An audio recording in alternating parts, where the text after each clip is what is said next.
Good morning. It is such a beautiful day out there.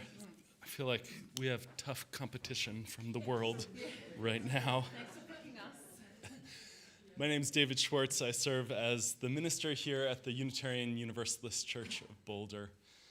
And one of the things that I love about this congregation, that I love every Sunday that I get to do it, is to stand out there and squint into the sun shining directly in my eyes. Just say good morning, and you made it, and here we are, through all the fullness and complexity of our lives. It's good to be together. If you're joining us online, fill out a visitor form in the link in the description. We'd love to connect with you. And whether you're online or in person, some of us show up and walk through that door bringing our best selves. Some weeks you come in and you are grounded and planted, and your heart is open and warm. And some of us, in fact, every single one of us sooner or later, and some weeks most of us, bring our struggling selves, right? And your heart got a little beat up this week, and here you are all the same. You're welcome here. You belong here exactly in the moment, in the body, in the spirit that you're in. You don't have to do anything to earn that welcome and belonging. All of us are imperfect, but we're here to be imperfect together and trust that what goes on here is powerful, is life-giving. This is, I think for you, certainly for me, these next 10 days, more or less, this is an anxious time, right? This is a time I know I need more community. I need not to be alone, glued to my phone, watching absolutely inscrutable polls. So first, a thanks to everyone who came out yesterday for the workday, who painted the listening room, who did so much work around the grounds, who planted 50 bulbs so that next spring we will be surprised and delighted to discover them. This coming Friday night is a community night from 6 to 8, a potluck and a jam session. So come whether you think you are a musician or not. Yes. There's also food, so. Yes. The annual auction is next Saturday, and this is the last Sunday before it. So if you haven't got your tickets yet, in addition to being an auction and a fundraiser, it's also just a fun party. So go find the auction table after the service, get some tickets.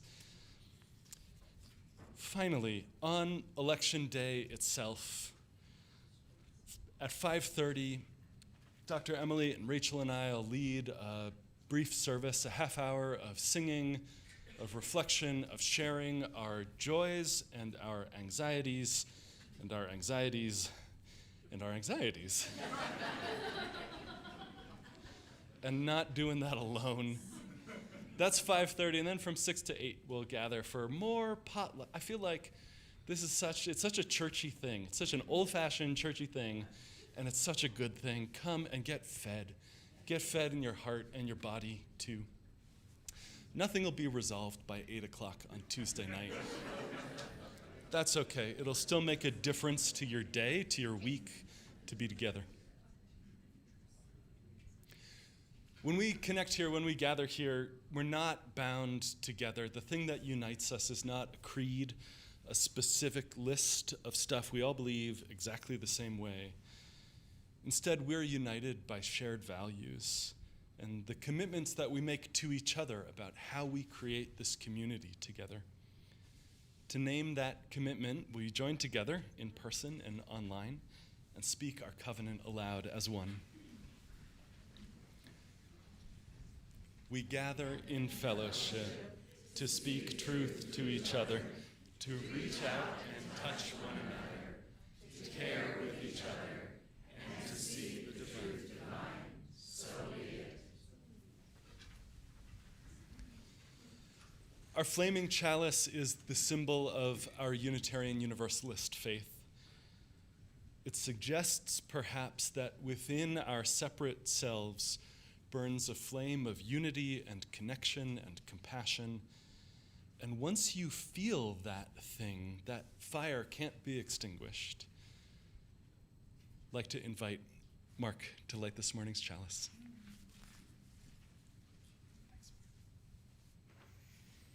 Good morning. My name is Mark Frizzell, and I've been attending this congregation since Kate and I moved to Boulder 20 months ago. I know this because we came to be close to our daughter and her extended family and Talia to be, who's 18 months old now. Some of you will have met Talia running around after the 9 a.m. service.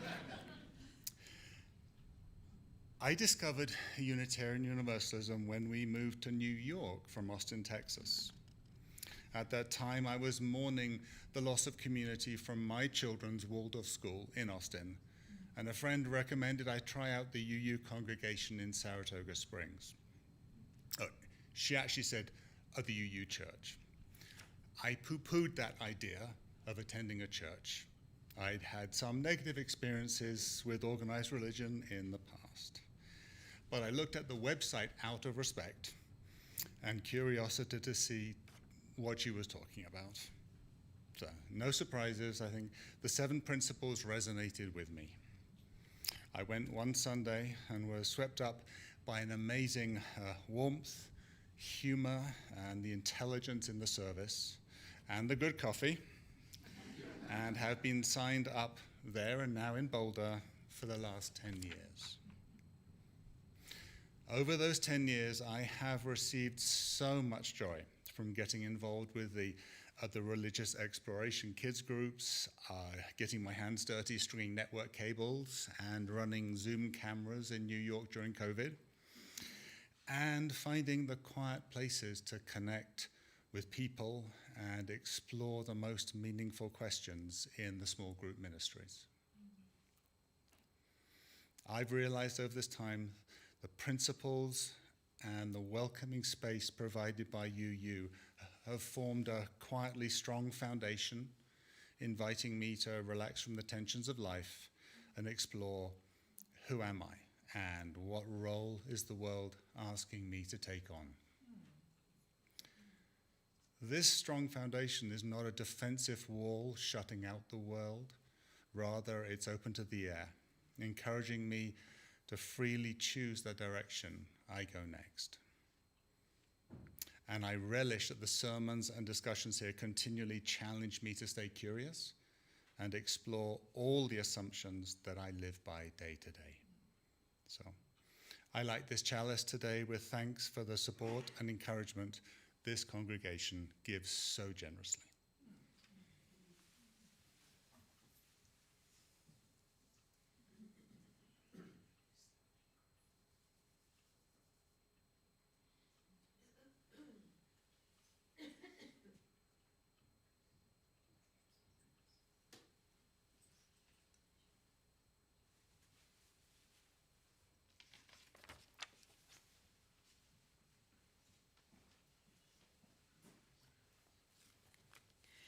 Good morning. And greetings from Jefferson Unitarian Church, just to your south. It's good to be with you today. I am delighted to hear how many potlucks you all have. In our church, we've done many musicals over the years, and so there's one about people who love potlucks are the loveliest people in the world. Maybe Dr. Emily will one day sing it for you. She's feeling it. She's feeling it. I invite you to take a deep breath with me. Whatever space you came in, it's always, I don't know about you, but I always say I could be anywhere in the world by 9 in the morning, but by 11 I'm usually late. Because I overestimate what I can get done. So if we just breathe in for a few beats, I want to offer these words to center us in our service today. They're from author and truth teller, now of blessed memory, Bell Hooks. The intellectual tradition of the West is very individualistic. It's not community-based. The intellectual is often thought of as a person who is alone and cut off from the world. So I have had to practice being willing to leave the space of my study to be in community, to work in community, and to be changed by community. The challenge these days is to be somewhere, to belong to some particular place, to invest oneself in it, to draw strength and courage from it, and to dwell in that community. Let us dwell together in this hour of intention and attention. Welcome. Will you rise in body or in spirit and join me in singing hymn number 347, Gather the Spirit? I love this one because it just has some sort of musical hint of nostalgia that just sort of makes me feel warm and cozy. I'll tell you the truth, as an autistic person, sometimes it is very difficult for me to think about getting out of my warm blanket and coming to people for 3 hours on a Sunday morning. But when I show up, it always makes me feel better to be with you. And so in this moment, you can just imagine me kind of taking your energy and just pressing it close to me for the days ahead. So go ahead.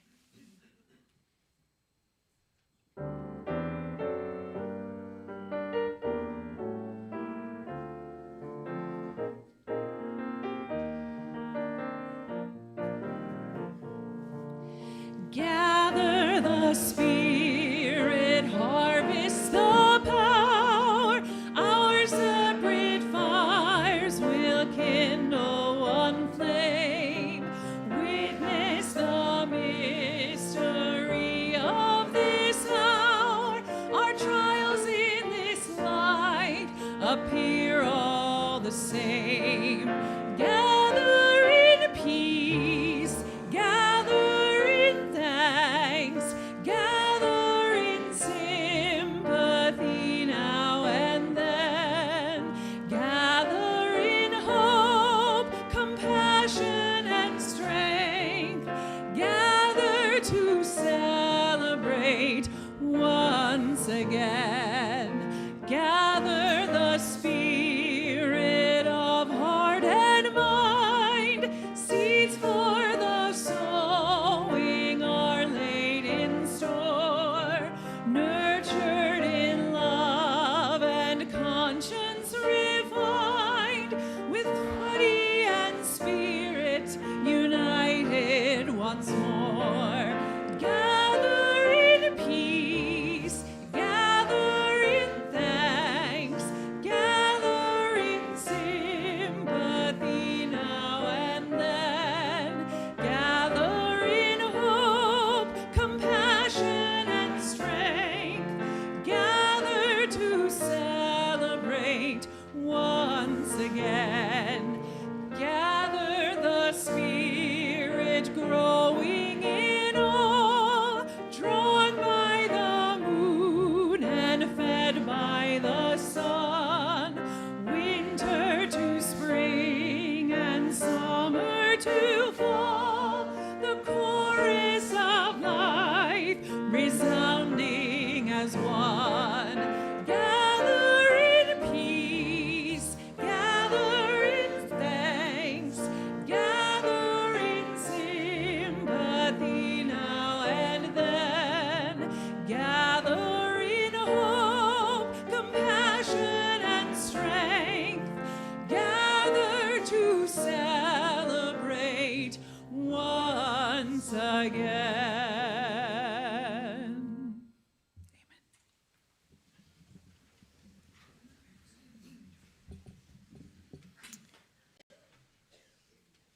My name is Rachel Alba. I'm the Director of Religious Education here at the Unitarian Universalist Church of Boulder, and it's always a delight when I get to stand in front of all of you because I get to see your faces. And I always get to see the 9 a.m. folks, but I don't always get to see the 11, so it's so great to see you all this morning.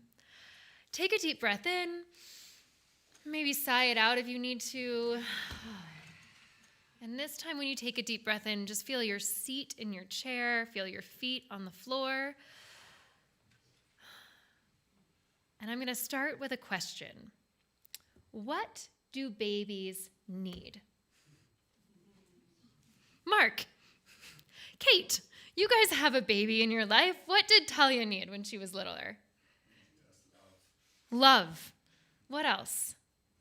Food. Thanks, Cody. Touch. Warmth. Thanks, Wincia. Security. Sleep. Oh, yes, thanks. That was Karen, right? Anything else? Friends. Song. Oh, read. That's so good. Food. Shelter. Birds? Words. Also birds. Nature. And words. One of the things that I love about this list is, are there anything on that list we just created that we don't still need as big people? Yeah, there's nothing on that list that we don't need. And in order to get to where we are right now as adults, all of us needed to be loved by someone who gave us all of those things.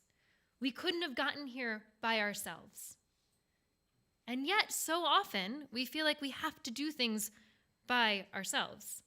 Just last week, I needed to wheel in from the RE wing a big whiteboard, and Emily offered to open up a door for me, and I almost said, no, I don't need your help. Of course I needed the help, but I'm so conditioned to say, no, I can do it by myself, that I almost said no. But all of us have this beautiful reminder on our bodies that tells us that we are not supposed to go through life alone, that we can't do it alone. And it's a scar. It's the very first scar that we got. Does anyone know what that might be? Your belly button. And it tells us so clearly, you needed someone else. So take a moment, find your belly button, put your hand on it, and consider all the people who loved you to get to this point today. Who helped you get here? And then think about all the people in your life right now who you love, who love you, who, if you need help with something, are more than willing to help you. And if you ever have a moment like I had with the whiteboard and you want to say, I don't need the help, to look down, remember from your belly button that you are able to ask for help, and that is the nature of us being human.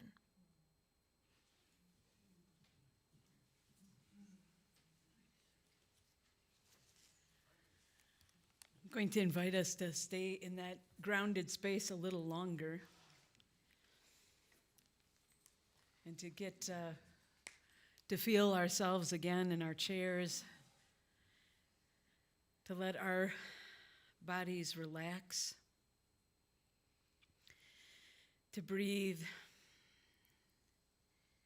I appreciate that Rachel invited us to exhale. We forget about that part. And in our church, I often say, maybe this is the week that you really need a teenage exhale.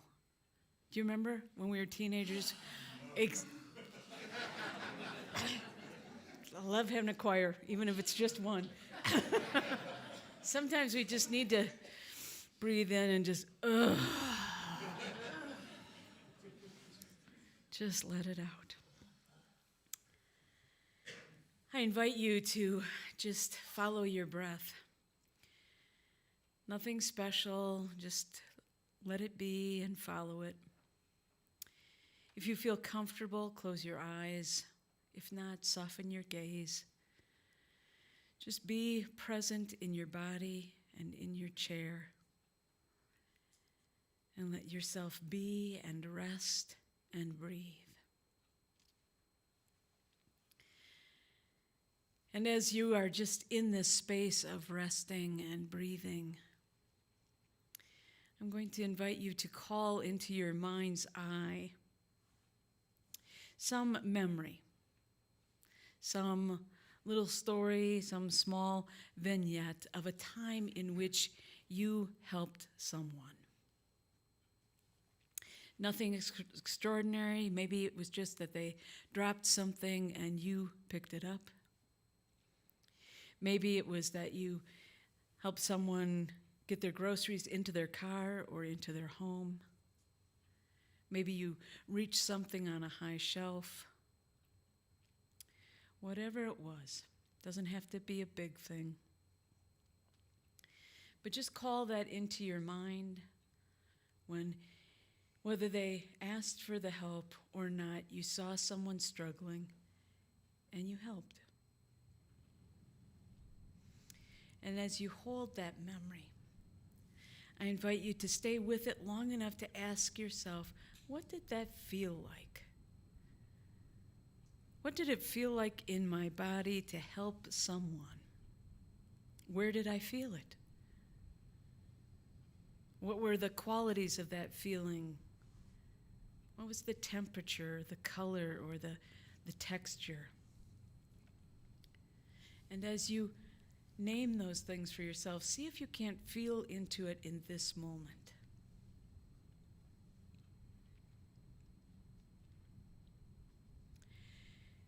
And then as you set that memory just off to the side a little bit, I invite you to call into your mind's eye whether there might be something you're struggling with today.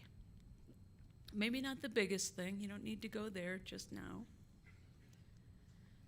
And don't allow yourself to get too pulled in. Your to-do list is going to wait for you. It always does.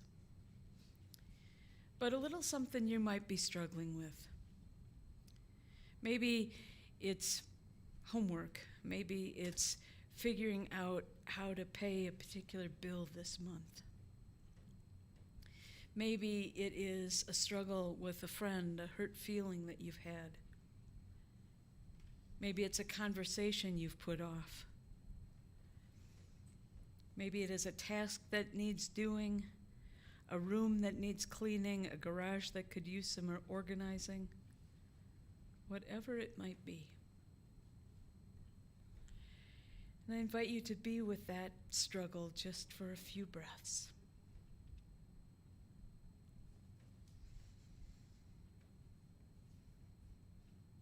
And as you've named that for yourself, I invite you to consider whether you have asked anyone for help.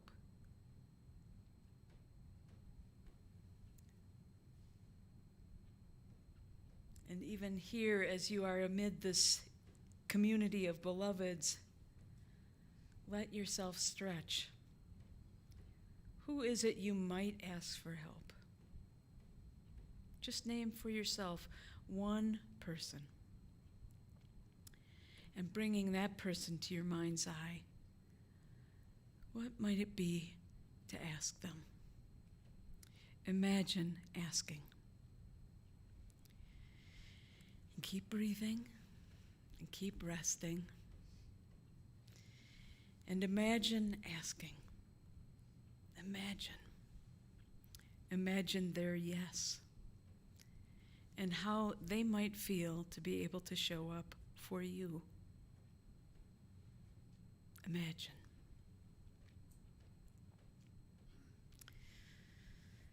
As we take one last intentional breath, let us return to this space together, holding that imagination of our time together and how it might inform our week ahead.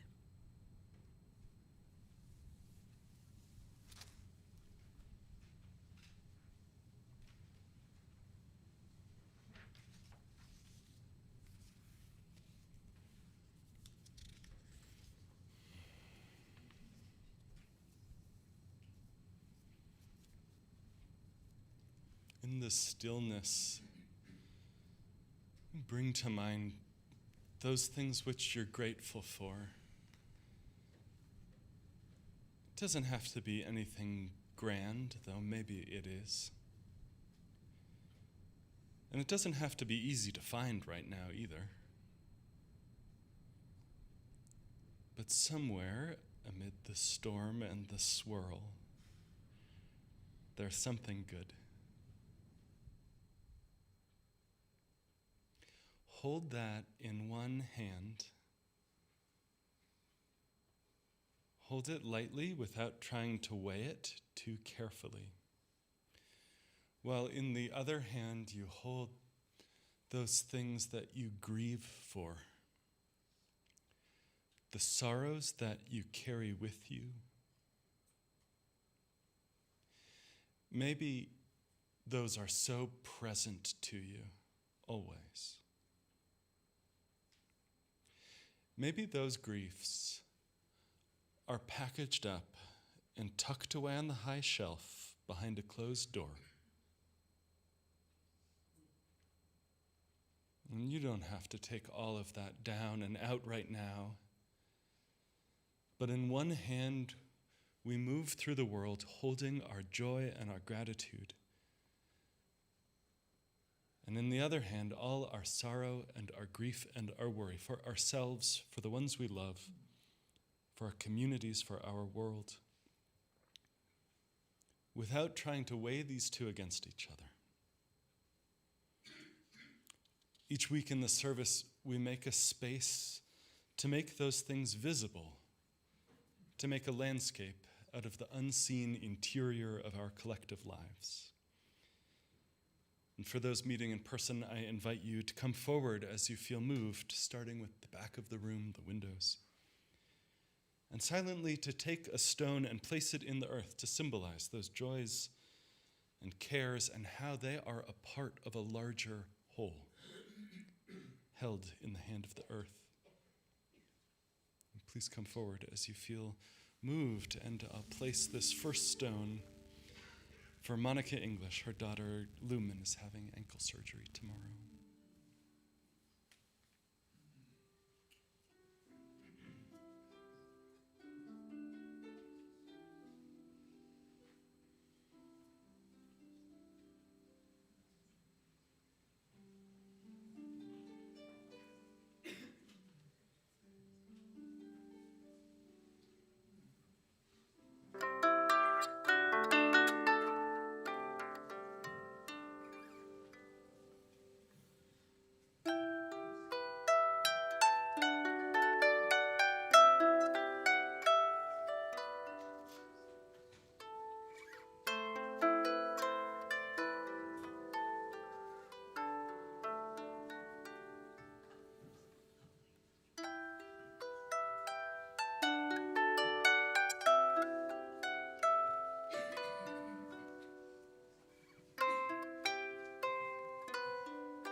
We're so lucky to have Becky here offering music on her harp this morning.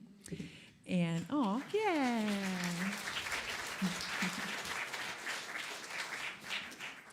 And when I first asked her about playing for this particular service, she said, ooh, there's this song by this band, The Fray, that I've always really wanted to do. I just think it's so beautiful. And so she shared the information with me, and I got to take a look at it. And at first I looked at the title. The song is called Be Still. And I thought, oh, we can't do a Bible song in church. But it turns out, sorry. It turns out that the writer of the song took those words. If you have any familiarity with Scripture, be still and know that I am God. But this songwriter took those words and actually used them. He was thinking of his brother who was in his 20s and going through a really difficult time, which many of us experience in that really deep period of transition. And the thing that I love is that this song takes those words that maybe don't feel applicable or relevant if you don't feel resonance with traditional scripture. But the thing that is so beautiful is that there is a reminder here that we can be still and know that those people who love us are always with us in our difficult times. And so that's the intention and the spirit of this song. And we're also very thrilled that Declan O'Brien is going to sing along with Becky today.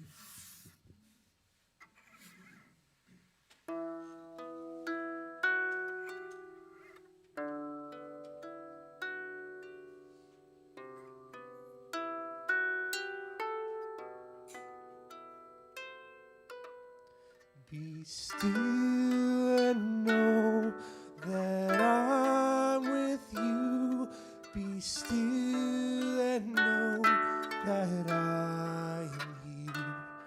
Be still and know that I'm with you. Be still and know.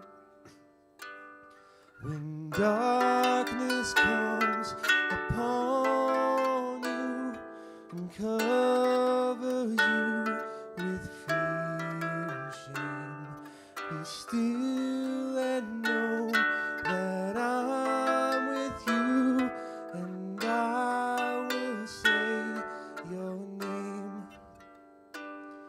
If terror falls upon your bed and sleep no longer comes, remember all the words I said.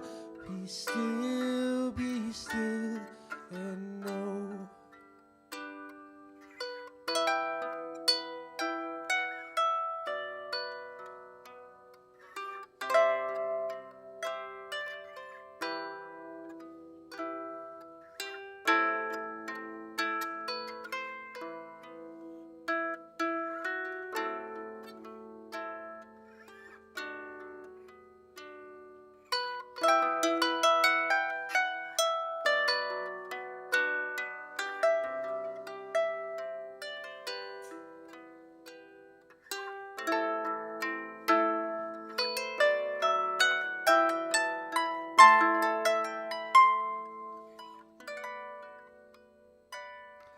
When you go through the valley and shadow comes down from the hill, if morning never comes to be, be still, be still, be still.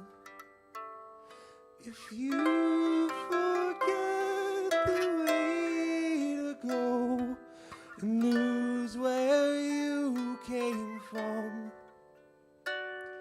if no one is standing beside you, be still and know I am. Be still and know that I'm with you. Be still and know I am.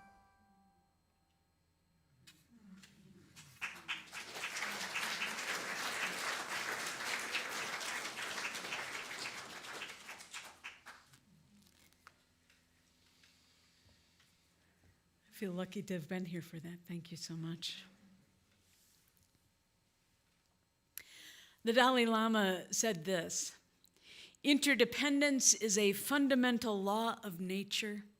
Even tiny insects survive by cooperating with each other. It's so easy to nod along with that, isn't it?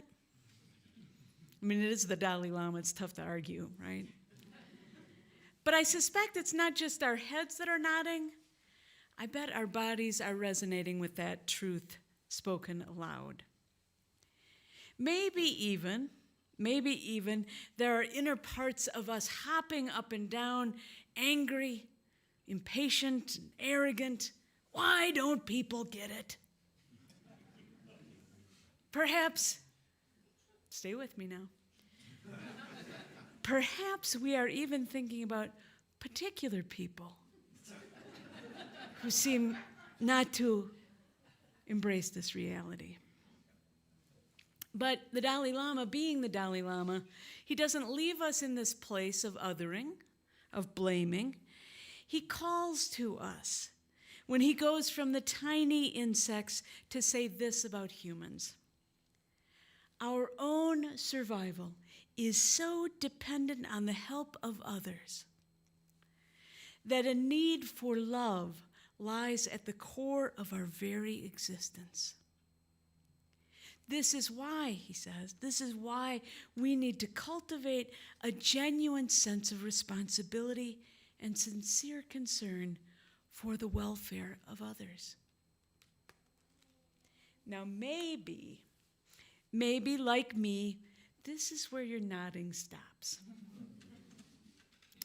Maybe like me, you start to feel a little called out, or hopefully a little called in. Interdependence is why we need to cultivate a genuine sense of responsibility and a sincere concern for the welfare of others, no matter how anyone votes, or what they drive, or how.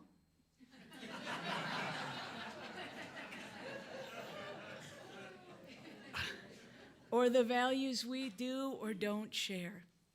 We need one another. We are in this together. Now see, intellectually, I get it. I do.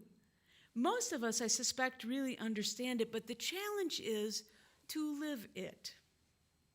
To live it into being, though our culture keeps telling us to go it alone, to trust no one, to build higher walls, all the things.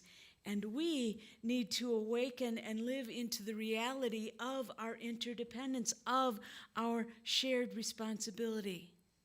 And because there is always an option to live by rote, to do the things as they have always been done, to imagine our biggest purpose in life is individual accomplishment or personal comfort, or to take me and mine sky high, but to heck with the rest.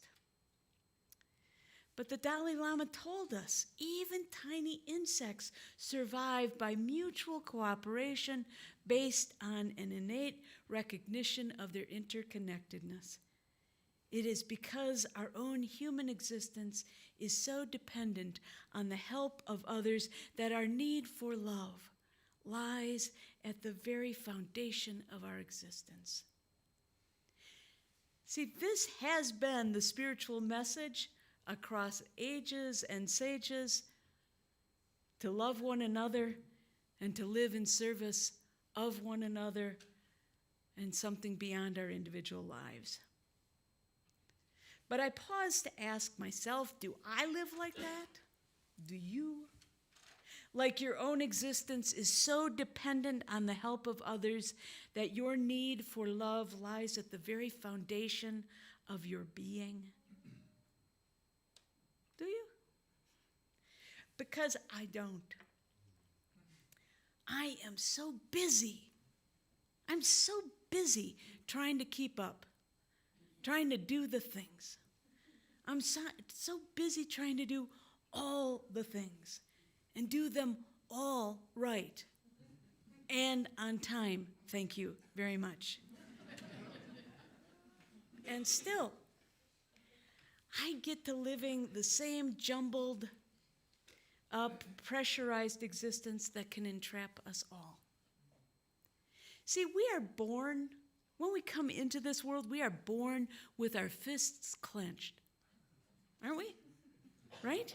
We come in fighting for breath and warmth and love, and we cry to make ourselves be known, to get others to grasp our singular unhappiness that we were cast from our warm and floating world and pushed into this too loud, too bright, too tense, cold apartness. Our connection disrupted, we long for things to help us feel again that oneness. And so when we are infants and a finger comes to our small little being, our hand grasps it and holds on. And yet, the rest of our childhood is spent learning and leaning away from that need.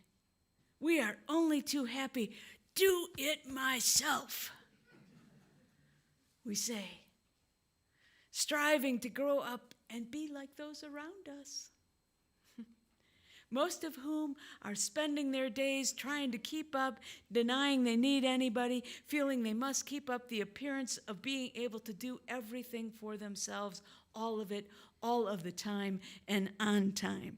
Thank you. Never needing help, feeling responsible for everyone and everything. We have been repeating this pattern for generations, especially those of us who were born and raised in certain cultures, white, European, and American, not least among them. One of my mentors and professors, a fellow by the name of Reverend David Bumbaugh, wrote a poem about where he thinks the problem began. I'll share it with you, you see if you agree. The fall from grace, the great disruption of primordial order, the original sin had nothing to do with eating apples or talking with snakes. The instrument of our fall was a wooden back scratcher.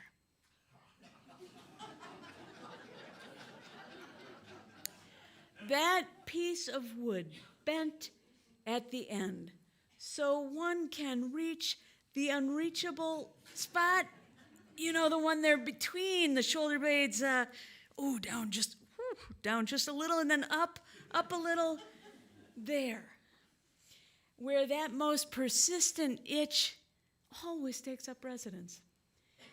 Before the back scratcher, before that simple infernal device, we, like our primate kin, depended on others to do for us what we could not do for ourselves.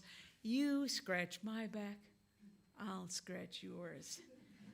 Before the back scratcher, before that simple infernal tool, we needed each other to scratch the unreachable itch.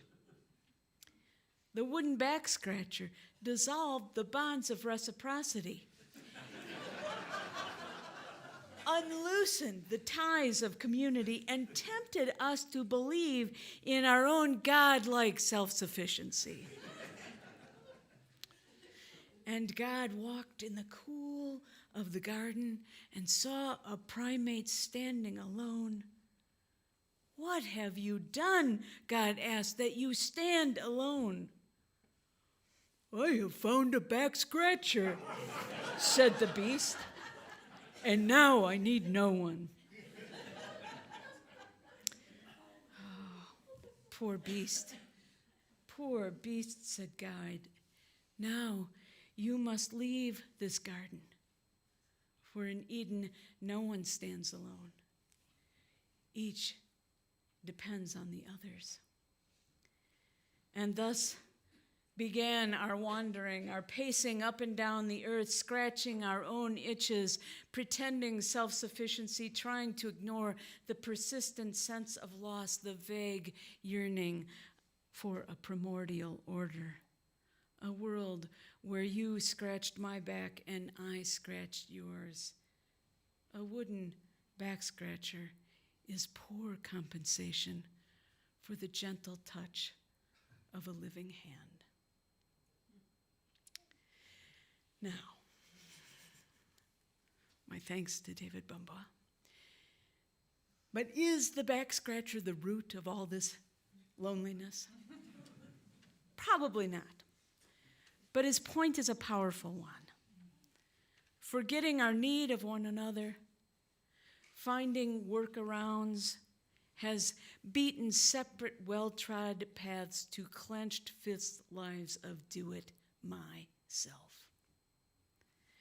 You see, here in this time of vast connectivity, where the privileged among us can have most anything delivered to our door the next day, if not within a couple of hours, where we sit in our homes and research frequently asked questions and recommendations rather than talking to anyone, where we can stream entertainment and video chat with people across geography despite all of that, or maybe because of it.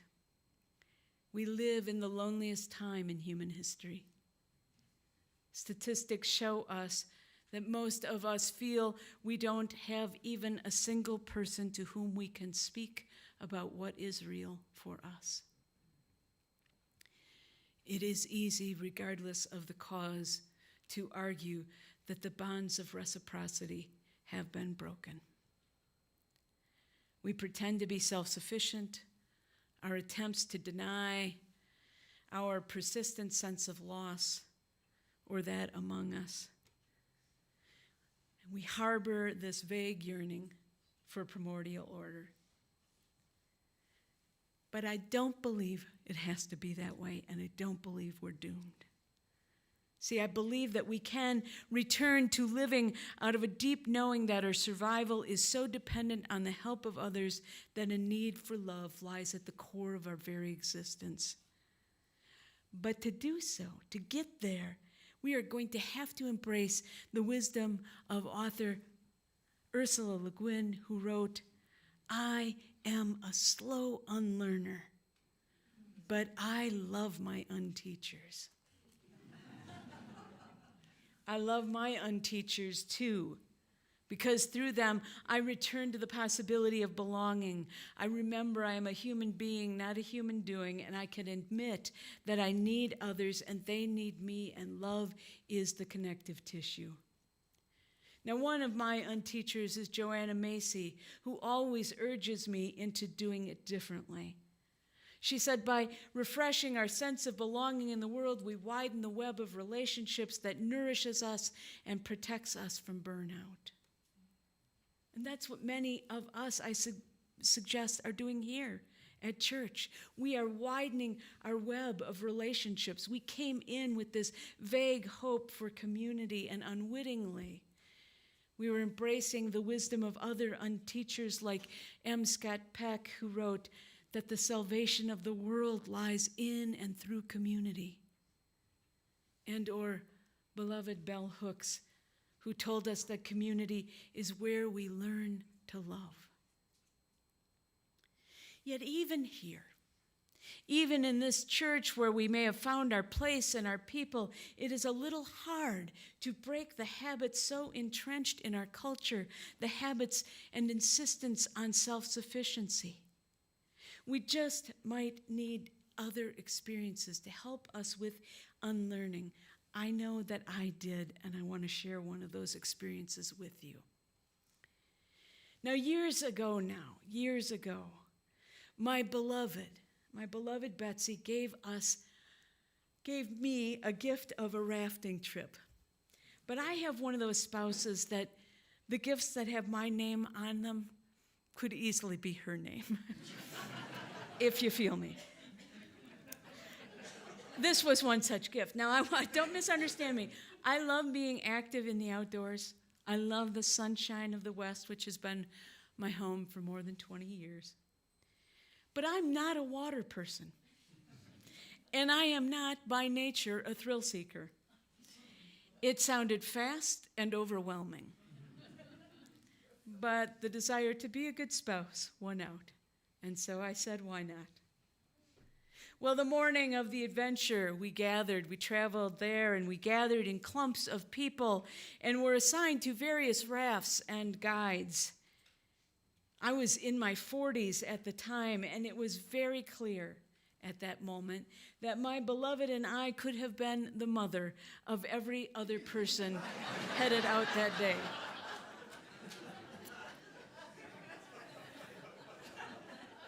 Oh, you laugh. Not only did our age and our queerness invisibilize us to our raft mates, but our clearly hungover and gangly guide was openly ignoring us to solicit the attention and favor of the younger ones in our midst. And so there I was. On this trip, I really wasn't my idea. And I was stuck in that familiar spin cycle of negativity and judgment, interrupted by deep breathing and spiritual practice, only to return to judgment and negativity, and turning again to calming, long exhales and practice. And then comes the self-talk. This isn't about you, Wendy.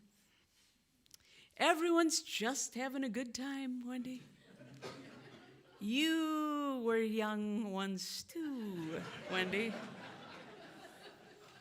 Hormones are a powerful thing, Wendy. Just let it be, Wendy. All of the things. Likely you have a version of them. But all of a sudden, the internal whirl in me quieted, and I heard the guide say, now, when the water gets rough, and it will, you will be tempted to stiffen and hold yourself apart. You will lean away from the rapids and from others. You will be tempted to live into your individual fears. Don't do it. You must lean in.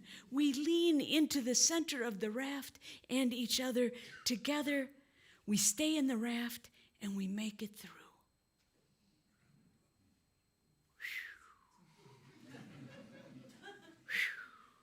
It was one of those moments in my life where I hear the words for their immediate meaning and purpose, and yet I experience them in my body as some part of a larger truth. It's almost as if the earth stopped spinning, and I'm like this energetic pup encountering laminate for the first time. And all of a sudden, I'm just skittering against the cupboards, colliding with everything I thought I knew. Lean in. Lean in. Even though everything in my white working class upbringing has taught me, stiffens within me, screaming at me, figure it out. Don't trust anyone. Do it yourself. If you were better prepared for this, this wouldn't be happening. You must be doing it wrong. And here in front of me is this bewhiskered prophet, hung over in his testosterone-driven, frail form, reminding me of our own theology. Together we make it through. Together we make it through. Lean in. We are not now, nor have we ever been for ourselves alone. We need one another. I know it, and I forget it. I preach it, and I forget it. I know my life depends on it, and I forget it. We all do. We all do. So we have some unlearning to do. Because it's not just as individuals that we need to lean into one another in this community, in this church, but it's that our churches need to lean into one another. Reverend David tells me, you've got some big things cooking here. You've got some big things coming up. And it could be tempting to just think you have to figure that out all by yourselves. But there are other churches who have done it. I remember back when Rev Kelly was your minister, and I can't remember the circumstance. There was some problem with a tenant or something. There was something happening with a rental, and y'all were in a fix. And so she reached out and she said, "We're in a fix. Can you help us?" And I did the shout out at our congregation that Sunday morning. I didn't have a bar graph, I didn't have a case, I didn't have data on what it is you needed or how you'd done everything right to that point. I just said, we've got this congregation up the road who needs our help. Can we take an offering for them? And we collected that morning over $3,000. And I got to text Kelly and tell her, here's what our congregation can do for you. And she said, "You're kidding." I said, "No." She texted, "Is this a mistake?" You're not that bright. You're probably not good at math. Did you mean 300 out? No. Now, I'm not here to collect.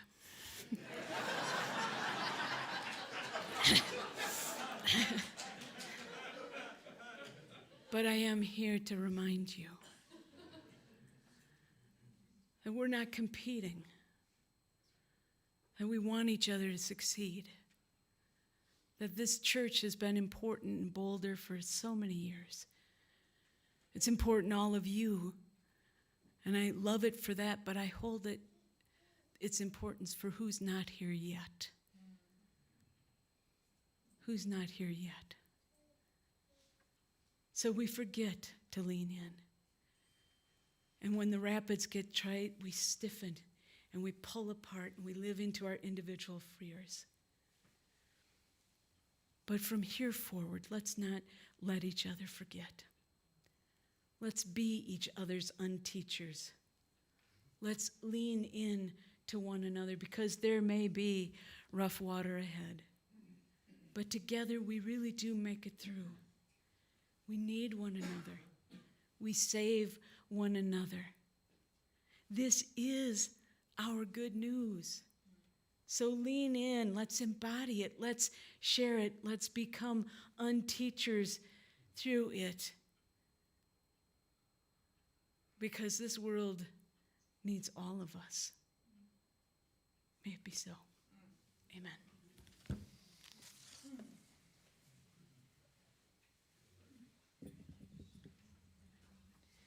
When I chose Blue Boat Home as our next hymn, I did not know that we would be speaking of the great prophet of river rafting.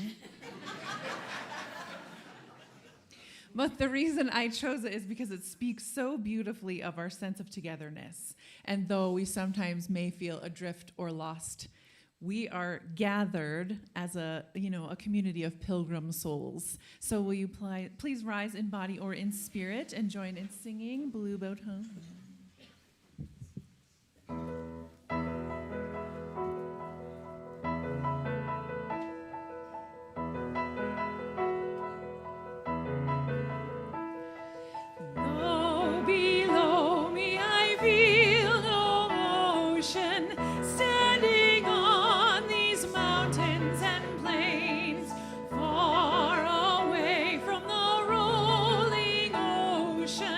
Still my drive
at home.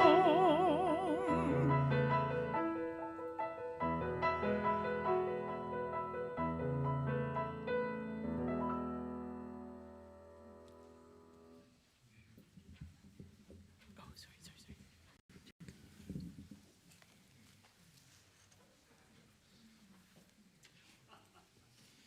Each week, we share our plate with nonprofits in the area doing tangible work to make this community better, healthier, stronger for everyone. This month, we've been sharing it with Boulder Food Rescue, which works to create a more just and a less wasteful food system in Boulder County. And this short video describes their work.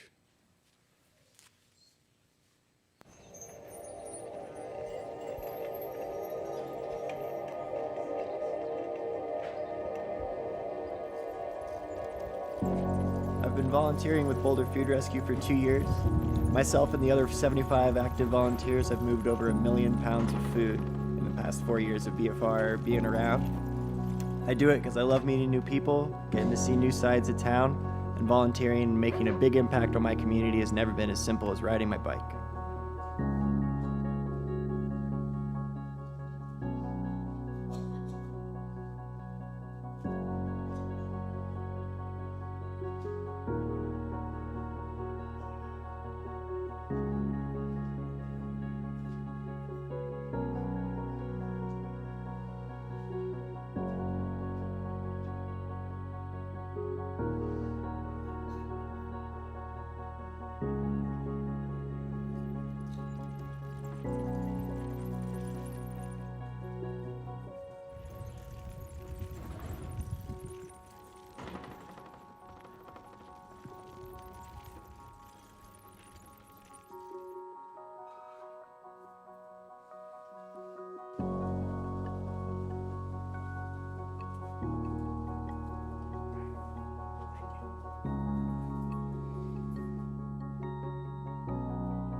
Friends, we are in this world for and with each other, and I invite you to give as generously as you're able to this work.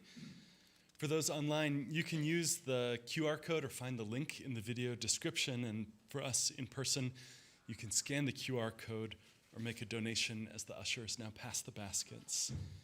And may these gifts be used to enact justice, bringing peace and love in this Boulder community.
Friends, may you be claimed by courage as you lean into our need for one another. May you be strengthened by the ancestors and their silent witness of us, knowing that they too went through their unbelievably hard time. May you be vulnerable enough to ask for help, and may you be willing to give it. And may the light of this flame and the love it represents hold you and emanate from you in the hours and the days and the weeks ahead. May it be so. Please rise in body or in spirit and join us for our closing song. If you feel comfortable joining hands with those around you, feel free to do so.